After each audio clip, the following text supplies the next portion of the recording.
Hello everyone. जैसे कि आप जानते हैं कि हमारा जो फर्स्ट चैप्टर चल रहा है इनऑर्गेनिक केमिस्ट्री का फर्स्ट यूनिट का chemistry of elements of first transition series. तो हमारा चैप्टर का लास्ट टॉपिक है कॉम्प्लेक्स कंपाउंड और इस वीडियो में आप दो कॉम्प्लेक्स कंपाउंड पढ़ेंगे, पोटाशियम फेरोसाइनाइड एंड पोटाशियम फेरिसाइनाइड। तो स्टार्ट करते हैं पोटाशियम फेरोसाइनाइड। पोटाशियम फेरोसाइनाइड का जो आईयूपीएसी नाम है या जो इसका अदर नेम है पोटाशियम हेक्सासाइनोफेरेट सेकंड ट्राईहाइड्रेट और इसका ओवरऑल फॉर्मूला है K4FeCN का होल 6 इंटू 3H2O। ठीक है, तो चलिए स्टार्ट करते हैं पोटाशियम फेरोसाइनाइड को। Potassium ferrocyanide is the inorganic compound with the formula K4FeCN whole 6 into 3H2O. It is the potassium salt of the coordination complex FeCN का whole 6 और 4 negative charge ion. This salt forms lemon yellow monoclinic crystal कि ये हमारा एक inorganic compound है जिसका formula है K4FeCN का whole 6 into 3H2O।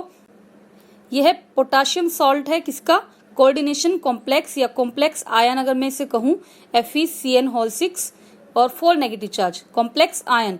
तो ये FeCN होल 6 और 4 नेगेटिव चार्ज इसका एक पोटाशियम सॉल्ट है। ठीक है, this salts forms lemon yellow, यानी कि इसका जो कलर होता है येलो कलर होता है और ये लेमन येलो कलर के मोनोक्लिनिक क्रिस्टल बनाता है।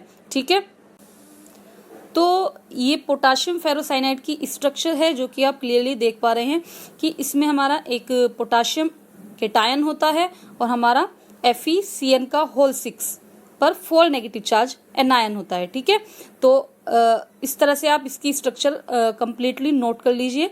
और ये साइड में जो इमेज है ये हमारे पोटाशियम फेरोसाइनाइड की फिजिकल स्टेट किस तरह की होती है यहाँ पर शो की गई है। ठीक है, तो स्टूडेंट्स आप सभी इसकी स्ट्रक्चर और फिजिकल स्टेट कैसी होती है सभी आप लोग नोट कर लीजिए। तो चलिए प्रिपरेशन देखते हैं इसकी।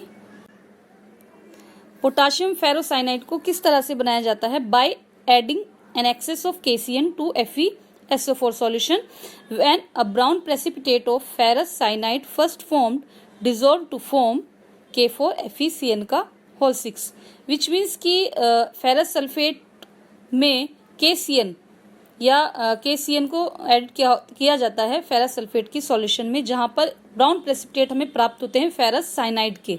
ठीक है, तो फेरस साइनाइड के ब्राउन प्रेसिपिटेट जिसका फॉर्मूला है FeCN का होल ट्वाइस, इससे हमें प्राप्त होता है K4FeCN का होल 6, विच मीन्स कि पोटाशियम फेरोसाइनाइड हमें प्राप्त हो जाता है फेरस साइनाइड की KCN के साथ रिएक्शन द्वारा। ठीक है, तो ओवरऑल रिएक्शन हमारी 2 स्टेप में हुई है, तो आप इसको भी नोट कर लें।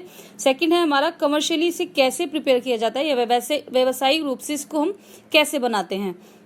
तो सेकंड प्रिपरेशन में यही बताया गया है कि commercially it is prepared by passing coal gas which contains 0.2 to 0.3% HCN through a solution of ferrous sulphate and KOH absorb HCN to form KCN which then reacts with FeSO4 to form K4FeCN का whole 6। थोड़ी बड़ी सी preparation है क्योंकि commercially हम बता रहे हैं कि इसको प्रिपेयर किस तरह से किया जाता है। तो चलिए मैं एक्सप्लेन करती हूँ इस चीज को।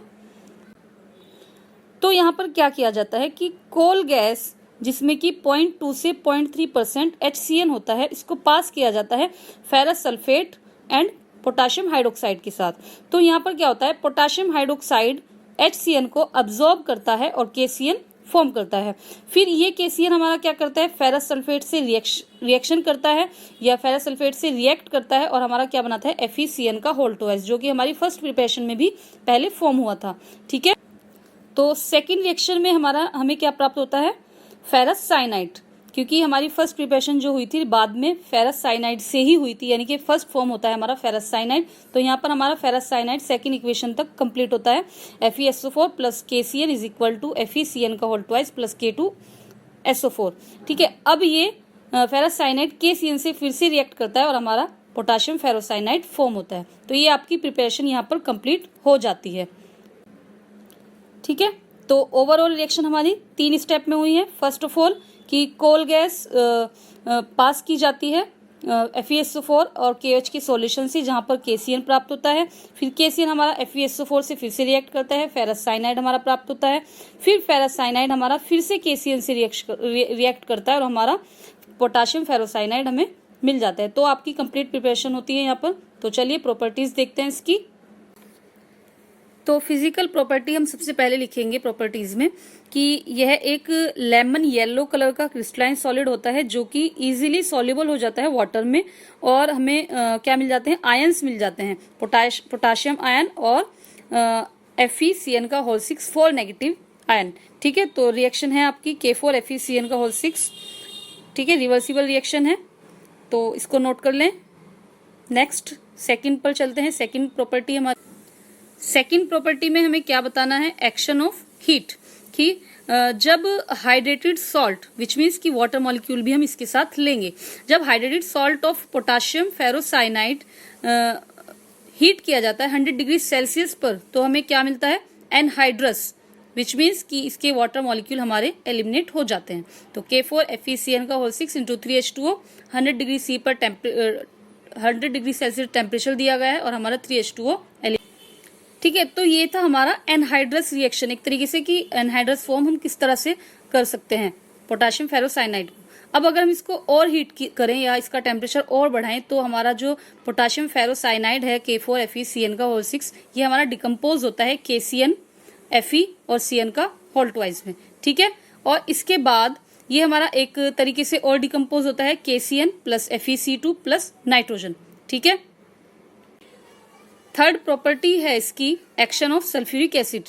When boiled with dilute sulphuric acid hydrogen cyanide is evolved, कि जब हम इसको डाइल्यूट सल्फ्यूरिक एसिड के साथ बॉइल करते हैं तो हमें क्या प्राप्त होता है, HCN। ठीक है, हाइड्रोजन साइनाइड।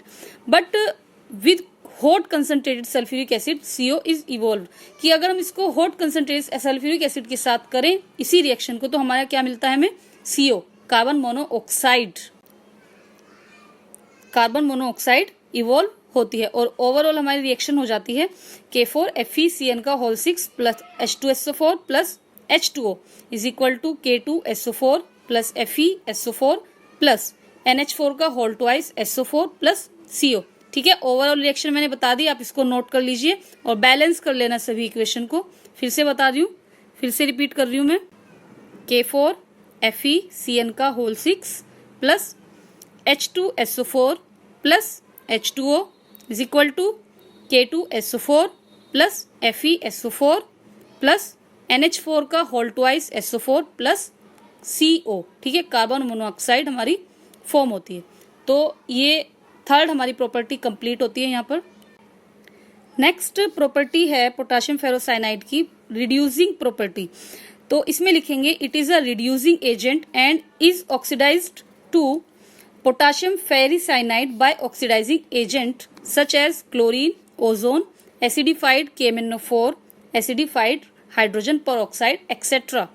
which means कि पोटाशियम फेरोसाइनाइड एक रिड्यूसिंग एजेंट है और ऑक्सीडाइज होता है पोटाशियम फेरिसाइनाइड में, किसके द्वारा, क्लोरीन के द्वारा, ओजोन के द्वारा, एसिडिफाइड KMnO4 के द्वारा और एसिडिफाइड H2O2 के द्वारा। ठीक है, तो यहाँ पर आप 4 एग्जाम्पल्स या सभी तरह के एग्जाम्पल्स मैंने यहाँ पर दे दिए हैं, क्लोरीन का, ओजोन का, KMnO4 का और H2O2 का, आप इनको सभी नोट कर लीजिए।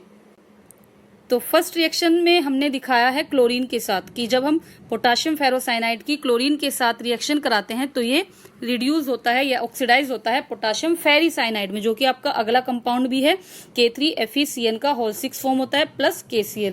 इसी तरह से जब हम ओजोन लेते हैं उसके साथ हमें वाटर लेना होगा और हमारी रिएक्शन होती है कंप्लीट पोटाशियम फेरिसाइनाइड की फॉर्मेशन के साथ with the formation of potassium hydroxide and oxygen. Next 2 reaction आप देख लें। ठीक है, तो बाकी की 2 रिएक्शन भी आप लोग इसको नोट कर लीजिए।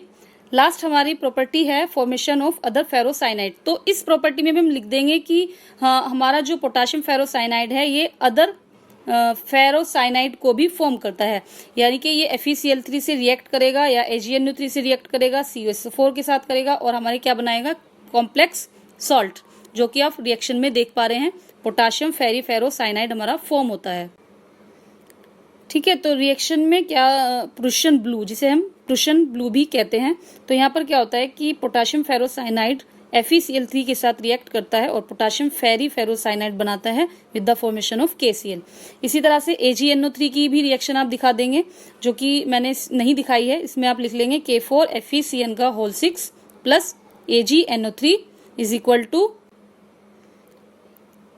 Ag4FeCN6। ठीक है, Ag4FeCN6 with the formation of KNO3। और Ag4FeCN6 का फॉर्मूला है सिल्वर फेरोसाइनाइड, जिसके व्हाइट प्रेसिपिटेट हमें प्राप्त होते हैं, सिल्वर फेरोसाइनाइड। ठीक है, इसी तरह से बाकी दोनों रिएजेंट के साथ आप रिएक्शन दिखा सकते हैं, कॉपर सल्फेट और जिंक क्लोराइड के साथ भी। तो ये आपकी यहाँ पर प्रॉपर्टी कंप्लीट हो। तो स्टूडेंट्स, हमारी पोटाशियम फेरोसाइनाइड की फिजिकल और केमिकल प्रॉपर्टी कंप्लीट होती है। अब चलिए इसके यूजेस देखते हैं। तो यूजेस हैं पोटाशियम फेरोसाइनाइड के as a laboratory reagent for the test of copper 2 positive and Fe3 positive ions, की ये Cu2 पॉजिटिव और Fe3 पॉजिटिव आयन के लिए लेबोरेटरी रिएजेंट की तरह काम करता है। सेकंड है in the preparation of CO, जो कि हमने अभी रिएक्शन में भी देखा था कि कार्बन मोनोऑक्साइड बनती है, तो ये इसमें भी यूज किया जाता है। और थर्ड है हमारा प्रुशियन ब्लू बनाने में भी ये इसका यूज किया जाता है, जो कि हमने लास्ट केमिकल प्रॉपर्टी में देखा भी था कि जब ये FeCl3 के साथ रिएक्ट करता है तो क्या बनाता है, प्रुशियन ब्लू। तो यहाँ से आपकी प्रुशियन ब्लू की प्रिपरेशन एक कंप्लीट हो जाती है। तो स्टूडेंट्स, आपका ये कंपाउंड कंप्लीट होता है, पोटाशियम फेरोसाइनाइड आपका यहाँ पर कंप्लीट होता है। सेकंड कंपाउंड है हमारा पोटाशियम फेरीसाइनाइड। तो चलिए देखते हैं पोटाशियम फेरीसाइनाइड को।